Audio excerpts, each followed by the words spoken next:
Les 7 propriétés locatives à Hawaï sont à moi, a déclaré mon frère lors de la réunion d'héritage. Olivia n'aura rien. Tout le monde a applaudi. J'ai souri et je me suis tourné vers mon père. Papa. Tu ne sais vraiment pas, n'est-ce pas? Il s'est figé. Mon frère a crié, savoir. Quoi?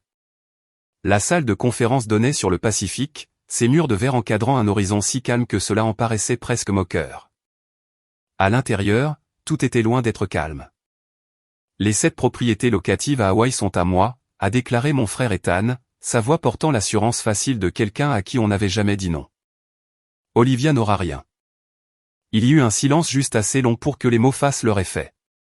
Puis ma mère a commencé à applaudir. Ma tante s'est jointe à elle. Même l'avocat a offert un signe de tête poli comme si tout cela était parfaitement raisonnable. J'ai souri, non pas parce que c'était drôle, non pas parce que ça ne faisait pas mal, mais parce que j'avais attendu ce moment précis. J'ai tourné la tête lentement et j'ai regardé mon père. Papa, tu ne sais vraiment pas, n'est-ce pas? Sa main s'est figée à mi-chemin de son verre. Ses yeux se sont posés sur moi, puis sur Ethan. L'incertitude s'insinuant comme une fissure dans le verre. La chaise d'Ethan a raclé bruyamment contre le sol lorsqu'il s'est levé. Savoir quoi? A-t-il lâché sèchement. De quoi diable parles-tu? J'ai croisé les mains sur mes genoux, calme, posé, exactement comme j'avais appris à l'être. De tout. La pièce sentait légèrement le bois poli et l'eau de Cologne chère. Sterling et I avaient bien choisi leur emplacement. Eh bien, dernier étage avec vue sur l'océan, le genre d'endroit qui donnait aux gens l'impression d'être important rien qu'en y étant assis. Ethan était assis en bout de table comme s'il possédait non seulement les propriétés, mais aussi la pièce, le bâtiment, et peut-être même l'île entière. Ma mère s'est penchée vers lui, sa main posée légèrement sur son bras. Tu l'as bien mérité, mon chéri. 5 ans à tout gérer. Ton grand-père serait si fier. Mon père n'a rien dit au début. Il ne le faisait jamais. Pas tout de suite. Il a juste hoché la tête lentement comme pour se convaincre lui-même. C'est logique. Il a finalement ajouté d'une voix plus basse. C'est toi qui as tout géré, Ethan. Olivia, elle a sa propre voix. Ma propre voix. C'était toujours ainsi qu'il le formulait quand il voulait dire moins important. J'ai gardé une expression neutre, ma respiration régulière. Des années d'entraînement militaire en avaient fait une seconde nature. On ne réagit pas, on observe, on attend. Ethan s'est adossé à sa chaise, une cheville croisée sur son genou, complètement à l'aise.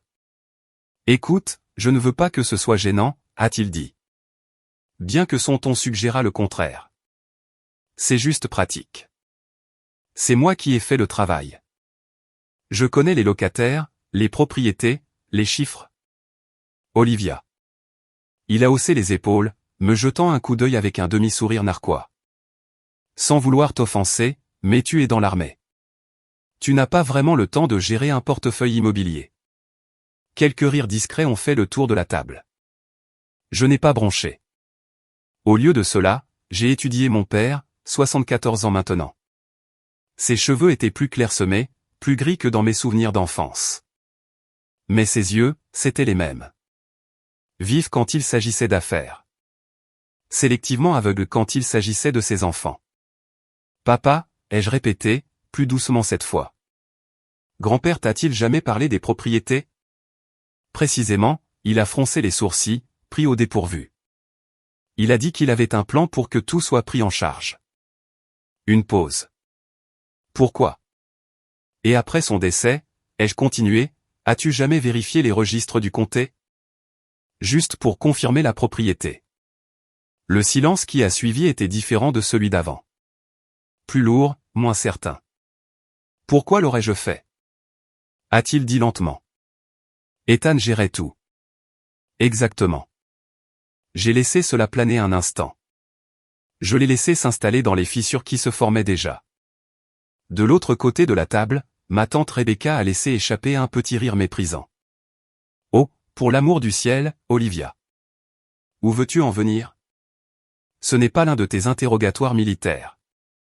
La patience d'Ethan s'amenuisait. Je pouvais le voir à la crispation de sa mâchoire, à la façon dont ses doigts tapotaient contre la coudoir. Il n'aimait pas ne pas avoir le contrôle de la conversation. Ouais, a-t-il dit sèchement. Crache le morceau. Que crois-tu savoir? J'ai soutenu son regard, fixe et sans ciller. Assez, ai-je dit. 5 ans. C'était le temps que j'avais passé à assister à des dîners comme celui-ci, à écouter, à observer, à les laisser croire à leur version de moi. La fille silencieuse, celle qui a choisi la discipline plutôt que l'ambition, le service plutôt que le succès, celle qui portait un uniforme au lieu d'un costume sur mesure. Il n'avait aucune idée de tout ce que j'avais appris au cours de ces 5 années. Pas seulement dans l'armée, bien que cela seul aurait suffi à changer n'importe qui. Mais avant cela, bien avant qu'Ethan ne touche un contrat de location ou ne prétende comprendre les flux de trésorerie. Quand j'avais 16 ans, mon grand-père m'avait prise à part pendant le dîner de Thanksgiving. La maison était bruyante, Ethan racontant une histoire sur un concours de débat, ma mère buvant chacune de ses paroles. Mais grand-père Frank avait toujours remarqué ce qui échappait aux autres. Tu observes, m'avait-il dit doucement, en me tendant une tasse de café à laquelle je n'avais techniquement pas droit. Tu ne parles pas, tu observes. C'est là que se trouvent les vraies informations. Je n'avais pas réalisé à l'époque à quel point ce moment serait important. Il a commencé à m'inviter le samedi matin après cela. Juste nous deux, sans public, sans attente. Il ne m'a pas enseigné comme on enseigne à un enfant. Il m'a parlé comme si j'étais déjà capable. Les taux de capitalisation, le rendement sur fonds propres, la sélection des locataires, l'appréciation à long terme par rapport au rendement à court terme. J'ai tout assimilé non pas parce que j'essayais de prouver quoi que ce soit, mais parce que c'était logique. Cela semblait juste. Ethan n'est jamais venu à ses petits déjeuners. Il était occupé, ou indifférent, ou supposait simplement qu'il hériterait de tout de toute façon. Et cette supposition était peut-être la plus grande erreur qu'il ait jamais commise. De retour dans la salle de conférence, l'avocat, Monsieur Hay, s'est balancé inconfortablement sur son siège. Peut-être devrions-nous procéder à la documentation formelle, a-t-il suggéré, jetant un coup d'œil entre nous. Ethan l'a repoussé d'un geste de la main. Dans une seconde. Ses yeux se sont à nouveau verrouillés sur les miens. Tu agis comme si tu avais une grande révélation à faire, a-t-il dit. Tu n'en as pas. Ces propriétés font partie de la succession de grand-père. Je les ai gérées. Tout le monde ici le sait. Gérer, ai-je répété. Le mot avait un goût différent maintenant. Ouais, a-t-il dit, en se penchant en avant. Les gérer, les diriger, les garder rentables, quelque chose que tu ne comprendrais pas. J'ai failli sourire à nouveau. Au lieu de cela, j'ai plongé la main dans mon sac lentement, délibérément, sans me presser, sans dramatiser, juste avec précision. La pièce est devenue silencieuse de cette manière particulière qu'elle a quand les gens sentent que quelque chose change, même s'ils ne comprennent pas encore quoi. Mon père regardait mes mains. Ethan aussi. J'ai posé mon téléphone sur la table et je l'ai fait glisser vers l'avocat.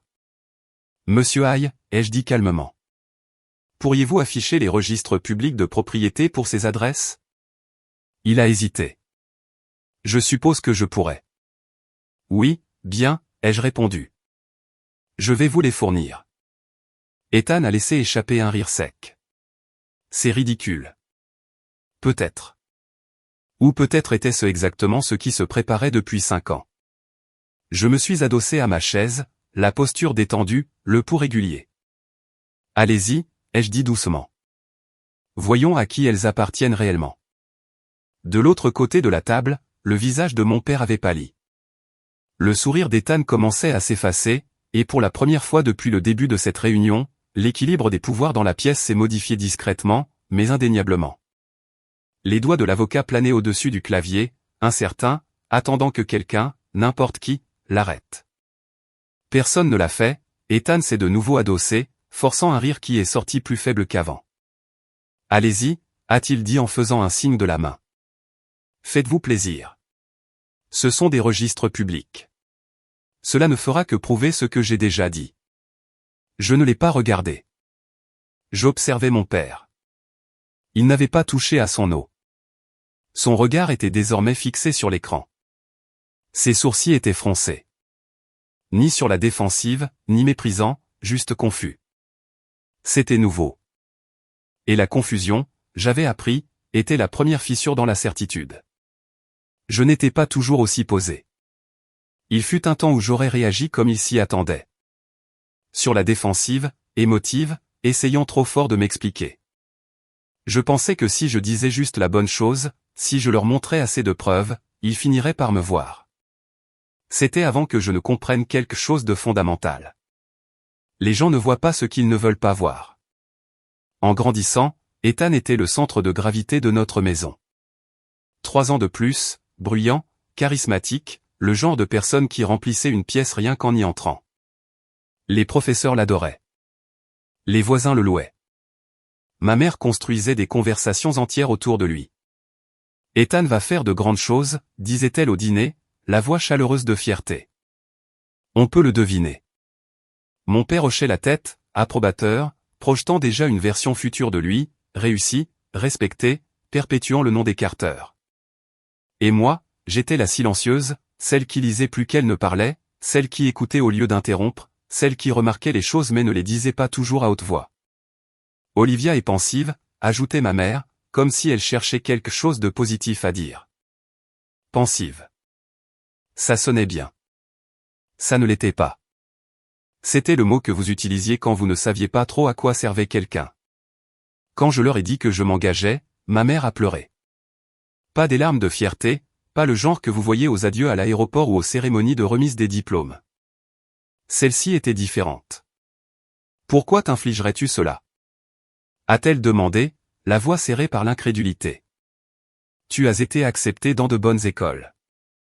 Tu pourrais avoir une vraie carrière. Une vraie carrière? A fait écho Ethan de l'autre bout de la pièce, appuyé contre le comptoir avec ce même demi-sourire narquois qu'il affichait encore aujourd'hui. Ouais, Liv. Qu'est-ce que tu vas faire? Marcher au pas et prendre des ordres pour les 10 prochaines années. Je me souviens être resté là, mon sac marin à mes pieds, son poids m'ancrant au sol. Je ne prends pas d'ordre, ai-je dit d'un ton égal. J'apprends à diriger. Il a ri. A vraiment ri. Mon père ne l'a pas fait. Il a juste secoué la tête, lentement et avec déception. Tu tournes le dos à des opportunités, a-t-il dit, à la stabilité. L'armée ce n'est pas. Ce n'est pas là que tu construis un avenir. J'ai croisé son regard alors, de la même manière que je le faisais maintenant, des années plus tard, dans cette salle de conférence. Peut-être pas le genre que tu comprends, ai-je répondu. C'est à ce moment-là que quelque chose a changé entre nous. Pas bruyamment, pas de façon dramatique, juste assez pour que je le ressente. Une séparation silencieuse. L'entraînement a tout dépouillé. Il n'y a pas de place pour les suppositions dans l'armée. Pas de place pour que quelqu'un se repose sur sa personnalité ou sa réputation. Soit on est performant, soit on ne l'est pas. Soit on gagne la confiance, soit on ne l'obtient pas. C'était le premier environnement où être silencieuse n'était pas un désavantage. C'était un atout. J'ai appris à lire les situations rapidement, à écouter ce qui n'était pas dit, à traiter les informations sans y réagir immédiatement, à rester calme quand tous les autres ne l'étaient pas. Au moment où j'ai été commissionné comme officier, j'avais compris quelque chose que je n'avais pas compris en grandissant. La force n'a pas besoin de s'annoncer. Mais même alors, je n'avais pas pleinement compris ce à quoi mon grand-père m'avait préparé. Pas jusqu'à ce que je voie les propriétés de près. Hawaï n'était pas seulement un emplacement. C'était une stratégie. Cette propriété locative répartie sur Oahu et Maui. Pas de développement tape à accent grave l'œil ni d'investissement risqué. Des actifs stables et bien positionnés, des locataires à long terme, des flux de trésorerie constants, des dépenses gérées avec soin. Je me souviens encore de la première fois où il m'a fait visiter l'une d'elles, une maison modeste mais impeccable à Kelua. L'air sentait le sel et le frangipanier, et le soleil de fin d'après-midi projetait de longues ombres sur l'allée. La plupart des gens voient le paradis, a-t-il dit en déverrouillant la porte. Je vois de la structure, des systèmes, de la durabilité. À l'intérieur, tout était propre, fonctionnel, intentionnel. N'importe qui peut acheter une propriété, a-t-il continué. Très peu de gens peuvent la gérer. Il n'a pas simplifié les choses pour moi. Nous sommes restés assis à la table de la cuisine pendant des heures à passer en revue les chiffres, les taux de vacances, les réserves d'entretien, les implications fiscales, les réglementations locales qui changeaient selon l'île, parfois même le quartier. Tu ne gères pas seulement des bâtiments, m'a-t-il dit. Tu gères le risque. Ethan n'a jamais rien vu de tout cela. Pour lui, l'immobilier était un gros titre, une vantardise, un raccourci vers le statut. Pour mon grand-père, c'était de la discipline. De retour dans la salle de conférence, le doux cliquetis des touches remplissait le silence. Monsieur Hayes s'est raclé la gorge. Très bien, première propriété, duplex en bord de mer, North Shore, transféré le 18 février 2019. Ethan s'est légèrement penché en avant, l'impatience le gagnant. Ouais, c'est ça. Grand-père a tout mis sous la succession cette année-là. L'avocat a hésité, transféré de Frank Carter à. Je n'ai pas bougé. Je n'ai pas parlé. Je n'en avais pas besoin.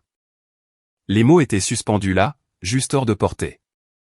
De l'autre côté de la table, la respiration de mon père avait changé. Plus lente, plus lourde.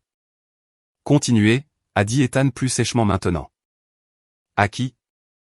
Monsieur Hayes a ajusté ses lunettes, plissant les yeux vers l'écran comme si peut-être il dirait quelque chose de différent s'il regardait assez fort. À Olivia Carter. Silence. Pas le genre qui remplit une pièce, le genre qui la vide. Ma mère a cligné des yeux, son sourire s'effaçant. Ça n'a aucun sens. Ethan a de nouveau ri, mais il n'y avait plus aucune assurance dedans maintenant. Juste de l'incrédulité. C'est une erreur, a-t-il dit rapidement. Affichez la suivante. Monsieur Hayes a hoché la tête, faisant défiler. Deuxième propriété, appartement en copropriété, Moïse. Même date de transfert. Même. Il a légèrement dégluti. Même propriétaire. Je pouvais sentir tous les yeux de la pièce se tourner vers moi maintenant. J'ai gardé mon regard sur mon père. Il avait l'air d'essayer de reconstruire 5 ans de réalité en temps réel. Olivia, a-t-il dit lentement. Qu'est-ce que c'est? J'ai expiré doucement la tension que je retenais depuis si longtemps, commençant enfin à se relâcher. Pas de façon explosive, pas de façon émotionnelle, juste régulièrement. Ce sont des registres publics, ai-je dit. Ethan a brusquement repoussé sa chaise, les pieds raclant durement contre le sol. Non, non. C'est une sorte d'erreur. C'est impossible. Je gère ces propriétés depuis 5 ans. Je sais, ai-je répondu. 2 mots. Soigneusement choisis. Parce que ce n'était pas la révélation. Pas encore. Ce n'était que le début. La respiration d'Ethan était devenue superficielle, inégale, comme si son corps essayait de suivre une réalité qu'il n'avait pas encore acceptée. Je les ai gérés, a-t-il répété plus fort cette fois, comme si le volume pouvait forcer la vérité à se remettre en place. Chaque bail, chaque locataire, chaque paiement. Tu penses que je n'aurais pas su si quelque chose comme ça s'était produit? Je l'ai enfin regardé. Pas avec colère, ni même avec satisfaction. Juste avec clarté. C'est exactement la question, ai-je dit. La pièce n'a pas bougé. Même l'océan derrière la vitre semblait lointain maintenant, comme s'il appartenait à un monde différent. Monsieur Hayes s'est de nouveau raclé la gorge, plus prudemment cette fois. Il y a 6 autres propriétés listées ici, a-t-il dit en jetant un coup d'œil entre nous. Toutes transférées à la même date, tout au nom d'Olivia Carter. Ma mère a secoué la tête lentement comme si le fait de la rejeter physiquement pouvait la faire disparaître. Non. Non. Frank n'aurait pas fait ça sans nous le dire, mais il l'avait fait. Il ne leur avait simplement rien dit. C'était en février 2019 lorsqu'il m'a appelé. J'étais en poste en Virginie à l'époque, plongé jusqu'au cou dans un cycle de rotation, le genre où les jours se confondent et où le sommeil devient facultatif. Sa voix au téléphone était ferme, mais il y avait quelque chose en dessous. De l'urgence peut-être, ou un caractère définitif. Peux-tu venir à Hawaï cette semaine? A-t-il demandé. C'est un préavis court, ai-je répondu, réorganisant déjà mentalement mon emploi du temps. Mais je peux m'arranger. Bien, a-t-il dit. Une pause. Il y a certaines choses dont nous devons nous occuper. Il n'a rien expliqué au téléphone. Il ne le faisait jamais. La maison m'a paru plus petite quand je suis arrivé. Pas physiquement, au contraire, elle était exactement comme dans mes souvenirs. Les mêmes grandes fenêtres face à l'eau, les mêmes parquets usés, la même légère odeur de café et d'air salin qui semblait incrustée en permanence dans les murs. Mais il avait l'air différent. Plus vieux, oui, c'était attendu, mais aussi plus vif d'une manière qui ne correspondait pas à son corps, comme si tout ce qui comptait s'était condensé en quelque chose de plus précis. Il n'a pas perdu de temps. Nous nous sommes assis à la table de la salle à manger, des documents déjà étalés devant lui, parfaitement alignés. Cette propriété, a-t-il dit en tapotant légèrement la pile. Toute stabilisée, toute rentable, toute légalement nette. J'ai hoché la tête, parcourant automatiquement les premières pages. Acte, formulaire de transfert, jargon juridique que j'ai reconnu immédiatement. Pourquoi me montres-tu ça? Ai-je demandé, bien qu'une partie de moi le sût déjà. Il s'est légèrement reculé, m'étudiant de la manière dont il l'avait toujours fait, ne regardant pas seulement, mais évaluant. Parce que je te les transfère, a-t-il dit. Juste comme ça. Pas de préparation, pas de drame. Les mots ont quand même atterri avec poids. J'ai levé les yeux, croisant son regard. Toutes. Mon premier instinct n'a pas été l'excitation. C'était le calcul. Grand-père, c'est. J'ai fait une pause, faisant les calculs dans ma tête. C'est plusieurs millions en actifs, un flux de trésorerie mensuel important, les implications fiscales à elles seules. J'en ai déjà tenu compte, m'a-t-il coupé, non pas impatient, juste efficace. Les transferts sont structurés pour éviter les complications de succession. Propre, immédiat. J'ai regardé à nouveau les documents, plus lentement cette fois. Ce n'est pas un héritage, ai-je dit doucement. Non, a-t-il répondu. C'est une décision. J'aurais dû demander pourquoi. Au lieu de cela, j'ai posé la question qui comptait le plus. Qu'en est-il de papa? Ai-je dit. Et d'Ethan. C'est alors que son expression a changé. Pas de façon dramatique. Juste assez. Ton père a fait ses choix il y a longtemps. Il a dit qu'il n'avait jamais voulu de cette responsabilité. Il voulait de la stabilité, de la prévisibilité. Il n'y a rien de mal à cela, mais ça ne construit rien. Et Ethan, ai-je insisté. Une longue pause. Puis il a expiré lentement comme s'il retenait quelque chose depuis un moment. J'ai donné une opportunité à Ethan il y a 3 ans, a-t-il dit. Je l'ai laissé prendre en charge la gestion quotidienne, la collecte des loyers, la coordination de l'entretien, la communication avec les locataires. Cela ressemble à beaucoup de confiance, ai-je dit. C'était un test. J'ai senti quelque chose se serrer dans ma poitrine. Et il a attrapé un dossier séparé, le faisant glisser sur la table vers moi. Ouvre-le. Je l'ai fait. Relevé bancaire, dossier des locataires, registre de paiement. À première vue, tout semblait normal. Puis j'ai regardé de plus près. Les dates ne correspondaient pas. Les montants ne correspondaient pas. Des unités marquées comme vacantes alors que le loyer avait clairement été payé. J'ai eu un nœud à l'estomac. Il détourne de l'argent, ai-je dit. Il ne fait pas que détourner, m'a corrigé calmement mon grand-père. Il détourne systématiquement des fonds, sous-déclare l'occupation, facture aux locataires des frais qui n'existent pas dans leur baux, et garde la différence. J'ai feuilleté d'autres pages, plus vite maintenant. Combien? Ai-je demandé. Environ 120 000 sur 3 ans, a-t-il répondu. Le chiffre est resté là entre nous, lourd et indéniable. Et tu ne l'as pas confronté? Ai-je demandé, incapable de cacher le tranchant de ma voix. Je voulais voir s'il s'arrêterait, a-t-il dit simplement. S'il reconnaîtrait ce qu'il faisait et le corrigerait. Et il ne l'a pas fait. Non. Le silence s'est étiré de l'autre côté de la table. Le genre qui vous oblige à faire face à ce qui est devant vous. Que veux-tu que je fasse? Ai-je finalement demandé. Il s'est penché en avant, posant ses mains sur la table. Je veux que tu en prennes possession, a-t-il dit, légalement, immédiatement. Et Ethan, laisse-le continuer. J'ai froncé les sourcils. Continuer à voler. Continuer à révéler qui il est, a-t-il dit. J'ai soutenu son regard, cherchant une hésitation. Il n'y en avait aucune. C'est un risque, ai-je dit. Oui, a-t-il convenu. Mais c'est un risque contrôlé. Tu auras la pleine propriété, la pleine protection juridique. Chaque dollar qu'il touchera sera traçable. Tu veux que je le documente? Ai-je dit. Je veux que tu le comprennes.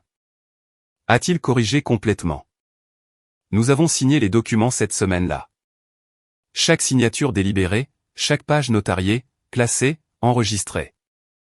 À la fin, la propriété des 7 propriétés était passée entièrement de Frank Carter à moi, Olivia Carter, légalement contraignant, enregistré dans les registres publics, invisible pour tous ceux qui ne prenaient jamais la peine de regarder.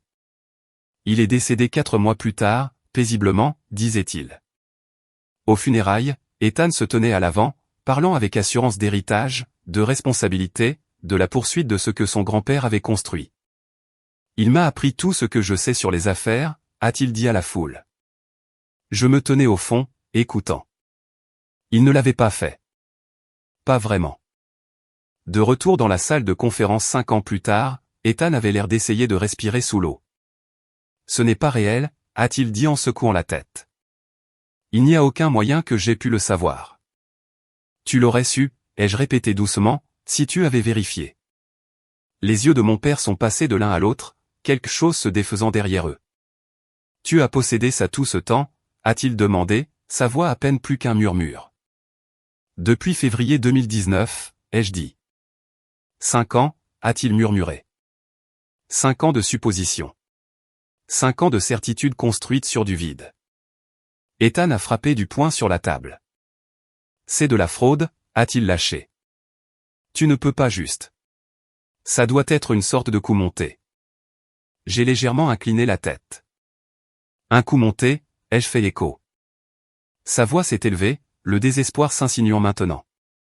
Ouais, tu as fait quoi? Tu as piégé grand-père pour qu'il signe quelque chose ou tu l'as falsifié. C'est impossible qu'il m'ait évincé comme ça. Monsieur Hay s'est balancé inconfortablement. Les documents semblent avoir été correctement exécutés, a-t-il dit prudemment. Déposés auprès du comté, notarié. Il n'y a aucune indication de. La ferme, l'a interrompu Ethan.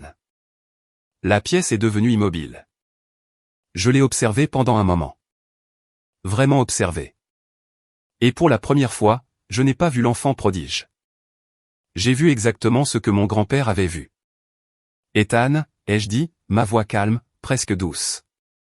Il m'a regardé, les yeux perçants, sur la défensive. Oui, ai-je continué. Tu as géré ces propriétés pendant 5 ans. Une pause. Et c'est exactement pourquoi nous devons parler de ce que tu en as fait. Les yeux d'Ethan se sont rétrécis, instinctivement sur la défensive, mais il y avait autre chose en dessous maintenant. Du calcul. Il essayait d'anticiper quelque chose qu'il ne comprenait pas encore totalement. J'ai fait mon travail, a-t-il dit, forçant l'assurance à revenir dans sa voix, en faisant en sorte que tout fonctionne, en améliorant la valeur. C'est à ça que ressemble la gestion. J'ai hoché la tête une fois. Vraiment? L'avocat n'a pas bougé. Ma mère n'a pas parlé. Même ma tante, qui avait toujours quelque chose de piquant à dire, est restée silencieuse, parce que quelque chose dans mon ton avait changé. Ni plus fort, ni plus dur, juste définitif. J'ai plongé à nouveau la main dans mon sac, plus lentement cette fois, et j'en ai sorti un fin dossier noir. Pas épais, pas dramatique, juste précis. Je l'ai posé sur la table et l'ai fait glisser vers Monsieur Hay. Ceci, ai-je dit, est un audit jury comptable des 7 propriétés au cours des 5 dernières années. Ethan a laissé échapper un petit rire incrédule. Un quoi? Une reconstruction financière complète, ai-je continué en l'ignorant. Chaque paiement de loyer, chaque rapport de dépenses, chaque dossier de locataire recoupé avec les dépôts bancaires, les contrats de location et les registres d'entretien. Monsieur Hay a hésité avant de l'ouvrir comme s'il sentait déjà qu'il n'allait pas aimer ce qu'il y verrait. Vous avez engagé quelqu'un pour faire ça? A-t-il demandé. Oui. Quand? Il y a 3 ans, ai-je dit. Le sourire d'Ethan a vacillé. Allez-y, ai-je dit doucement. Lisez le résumé. Les pages ont tourné doucement dans le silence. Monsieur Hay a de nouveau ajusté ses lunettes, son expression se crispant au fur et à mesure qu'il parcourait le document. Unité 3, Kelua, a-t-il lu lentement. Mars 2020, loyer perçu $2100. Signalé vacante. Une pause. Il a levé les yeux. Ethan n'a pas continué. J'ai dit, avril 2020. Il a poursuivi, la voix plus prudente maintenant. Même unité, même locataire, même divergence. La main de ma mère est passée de la table à sa poitrine. Ça ne. Il doit y avoir une explication, a-t-elle dit rapidement, d'une voix faible. Il y en a une, ai-je répondu. Monsieur Hay a tourné une autre page. Appartement en copropriété, Moï. Multiples cas de frais de retard facturés aux locataires non spécifiés dans le contrat de location. Fonds non comptabilisés dans les rapports officiels. Ethan s'est à nouveau reculé de la table en secouant la tête. C'est sélectif. Tu choisis les chiffres qui t'arrangent. Vraiment? Ai-je demandé. Je me suis légèrement penché en avant, mes yeux verrouillés sur les siens. 17 cas distincts rien que sur cette unité, ai-je dit. Sur 2 ans. Il n'a pas répondu. La pièce semblait plus petite maintenant. À l'extérieur, l'océan bougeait encore, les vagues déferlant selon des schémas lents et réguliers, totalement indifférentes à ce qui se passait à l'intérieur. Écart total, a dit Monsieur Hay prudemment en tournant à la dernière page, sur une période de 5 ans. Il s'est arrêté. Je pouvais voir l'hésitation. Dites-le, ai-je dit. Il a dégluti. $186 340. Le chiffre n'a pas résonné. Il n'en avait pas besoin. Il est juste resté là. Ethan a ri à nouveau. Mais cette fois, ça s'est brisé à mi-chemin. C'est de la folie, a-t-il dit rapidement. Ce n'est pas réel. Tu es en train de me dire que j'ai quoi? Volé près de 200 000 et que personne ne l'a remarqué. Je l'ai remarqué, ai-je dit. Silence. Il m'a regardé, puis m'a vraiment regardé comme s'il essayait de réconcilier la personne en face de lui avec la version qu'il avait portée dans sa tête pendant des années. Ce n'est pas. A-t-il commencé, puis s'est arrêté. Tu n'as rien dit. Non, ai-je convenu. Je n'ai rien dit. Pourquoi? A-t-il lâché sèchement. Si tu pensais que quelque chose n'allait pas, pourquoi n'as-tu rien dit? J'ai soutenu son regard. Parce que je voulais voir jusqu'où tu irais. La chaise de mon père a légèrement grincé lorsqu'il a bougé. Olivia, a-t-il dit, la voix instable. Es-tu en train de dire que? Je dis, les jeux coupés, toujours calme, toujours maîtresse de moi, que pendant 5 ans, Ethan n'a pas géré ses propriétés. J'ai laissé cela s'installer. Il les a volés. Une autre pause, puis plus doucement. Il m'a volé. Ma mère a de nouveau secoué la tête, des larmes se formant maintenant. Non, non, ce n'est pas juste. Il pensait les gérer pour la succession. Il ne savait pas. Peu importe ce qu'il pensait, ai-je dit. Elle a tressailli. L'intention compte, a-t-elle insisté faiblement. Pas de la manière dont tu le penses, ai-je répondu. Je me suis légèrement tourné vers elle. Pas méchamment, mais fermement. Si tu prends de l'argent qui ne t'appartient pas, à plusieurs reprises, pendant des années, et que tu fais tout ton possible pour le cacher, le déclarer faussement, le dissimuler, le structurer, pour que personne ne le remarque, ce n'est pas de la confusion. J'ai laissé le mot en suspens. C'est un mode opératoire. Les mains d'Ethan étaient maintenant serrées, les jointures blanches. Tu m'as piégé, a-t-il dit, d'une voix grave. J'ai failli sourire. Non, ai-je dit. Je t'ai laissé de l'espace. Ses yeux ont lancé des éclairs. C'est la même chose. Non, ai-je répété. Ça ne l'est pas. Je me suis de nouveau adossé à ma chaise, de la même manière que lui tout à l'heure, mais sans l'arrogance. Juste de la certitude. Tu as eu 5 ans, ai-je continué. 5 ans pour arrêter, 5 ans pour corriger ça, 5 ans pour tout avouer.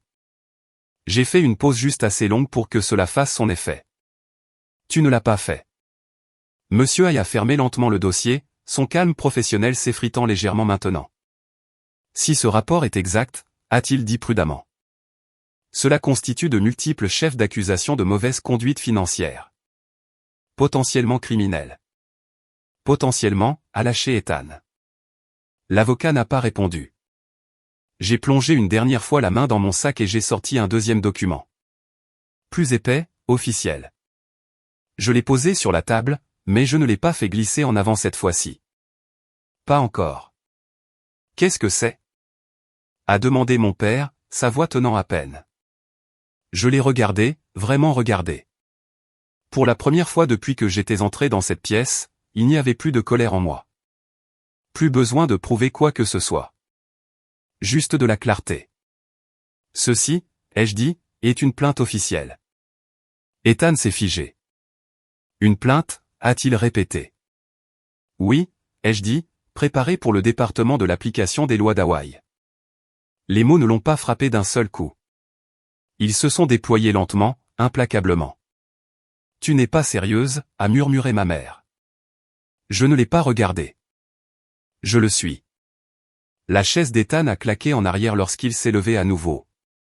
Tu ne peux pas faire ça, a-t-il dit plus fort, la panique s'insinuant maintenant sur les bords.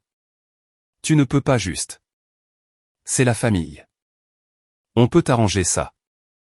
Arranger quoi? Ai-je demandé. Sa bouche s'est ouverte puis refermée. L'argent, a-t-il dit finalement. Je le rembourserai. Quel que soit le montant, le double, le triple, juste ne fais pas ça. Je l'ai étudié un instant. Pas avec colère, avec compréhension, pas de lui, mais de la situation. Il ne s'agit pas d'argent, ai-je dit. De quoi s'agit-il alors? A-t-il exigé. J'ai soutenu son regard. De responsabilité. Mon père s'est levé lentement comme si le poids de la pièce était finalement devenu trop lourd à supporter assis. Tu vas détruire ton frère pour ça, a-t-il demandé, la voix brisée. J'ai secoué la tête. Non, ai-je dit doucement. Il l'a déjà fait. La pièce ne s'en est pas remise après ça. Il y a des moments où tout se fracture d'un coup, où la version de la réalité dans laquelle les gens vivaient s'effondre si complètement qu'il ne reste plus rien à quoi se raccrocher. C'était l'un de ces moments. Personne n'a parlé pendant un moment. Non pas parce qu'il n'avait rien à dire, mais parce qu'il ne savait pas par où commencer. Ethan a été le premier à bouger.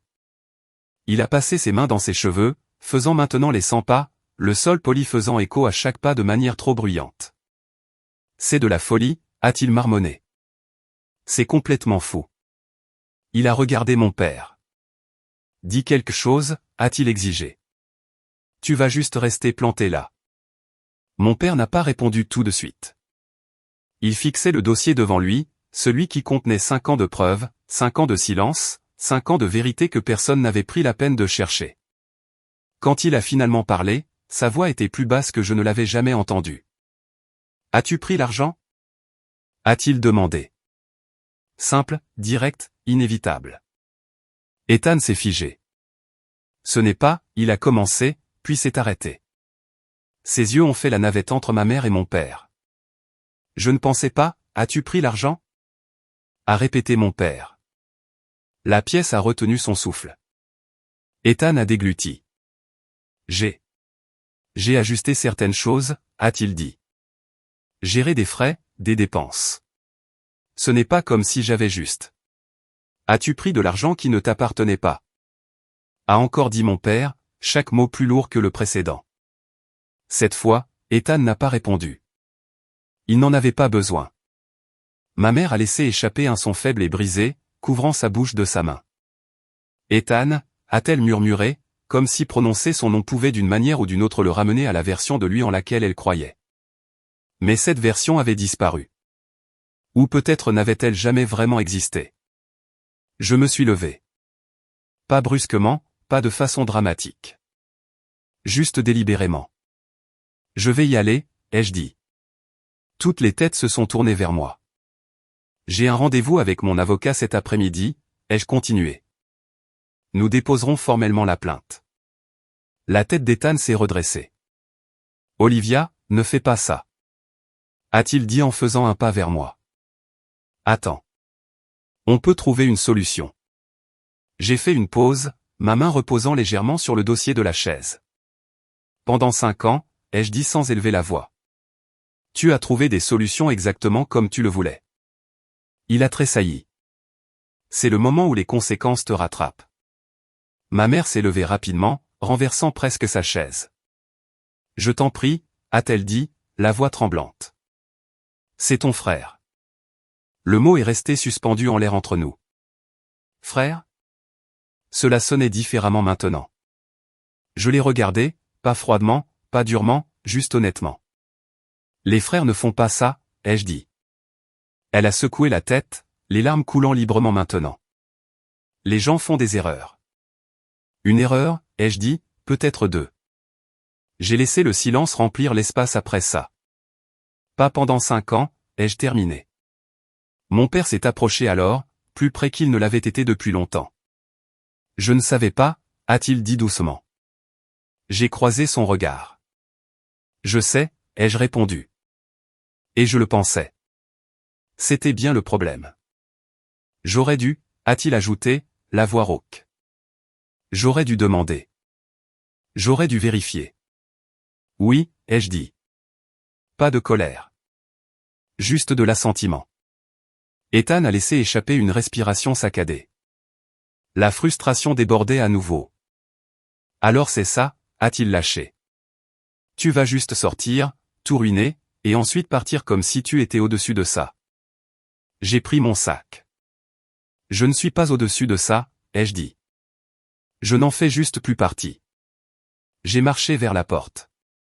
Chaque pas semblait plus léger que je ne l'avais prévu. Non pas parce que c'était facile, mais parce que c'était fini.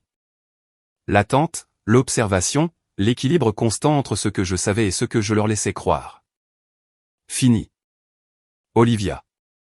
La voix de mon père m'a arrêté juste avant que je n'atteigne la porte. Je ne me suis pas retourné tout de suite. Le savait-il? A-t-il demandé. Ton grand-père. Savait-il qu'Ethan prenait de l'argent? J'ai fermé les yeux un bref instant, me souvenant de cette conversation à la table de la salle à manger. La certitude silencieuse dans la voix de mon grand-père. Oui, ai-je dit. Je me suis retourné alors, croisant son regard une dernière fois. Il lui a donné 3 ans pour arrêter, ai-je ajouté. Il ne l'a jamais fait. Mon père a baissé les yeux, le poids de cela s'installant en lui.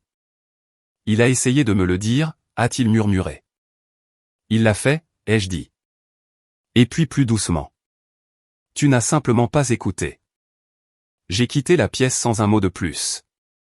Derrière moi, les voix ont commencé à s'élever à nouveau. Ma mère qui pleurait, ma tante qui exigeait des explications, Ethan qui argumentait, qui niait, qui s'agrippait à quelque chose pour s'y accrocher. Je ne me suis pas arrêté. Les 48 heures suivantes se sont déroulées exactement comme je l'avais prévu, car ce n'était pas impulsif. C'était planifié. Le lundi matin, j'étais assise en face de mon avocat, David Lynn, dans un bureau calme, bien moins spectaculaire que Sterling et Hay, mais bien plus efficace. Il a feuilleté la documentation page après page, son expression s'aiguisant à chacune d'elles. C'est minutieux, a-t-il dit finalement. Très minutieux. J'ai eu le temps, ai-je répondu. Il a hoché la tête. Nous allons déposer la plainte aujourd'hui. Nous l'avons fait. Le mardi après-midi, 2 enquêteurs du département de l'application des lois d'Hawaï ont frappé à la porte d'Ethan. Je n'étais pas là, mais je n'en avais pas besoin. Il m'a appelé ce soir-là. J'ai laissé sonner 2 fois avant de répondre. Il me traite comme un criminel, a-t-il dit immédiatement, la voix serrée par la panique. Tu en es un, ai-je dit calmement. Il y eut un silence. Je rembourserai, a-t-il dit rapidement. La totalité. Je contracterai un prêt. Je vendrai ma voiture. Quoi qu'il en coûte. Appelle-les simplement. Dis-leur que c'est un malentendu. Ce n'est pas comme ça que ça marche, ai-je répondu. Tu ne comprends pas. Je comprends parfaitement, ai-je dit. Et c'était le cas. Dès mercredi, l'histoire a commencé à circuler. Pas dans les gros titres, pas encore, mais dans les réseaux qui comptaient.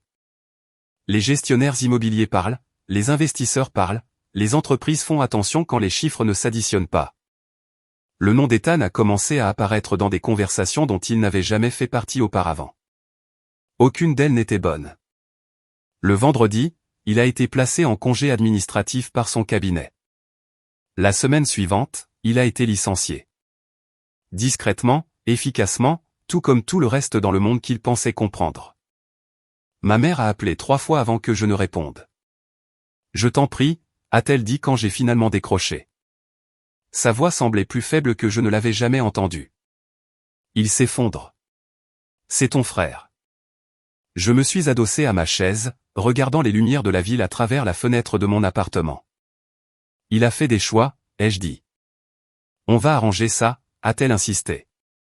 On va te rembourser. Ton père et moi, nous avons des économies, des comptes de retraite.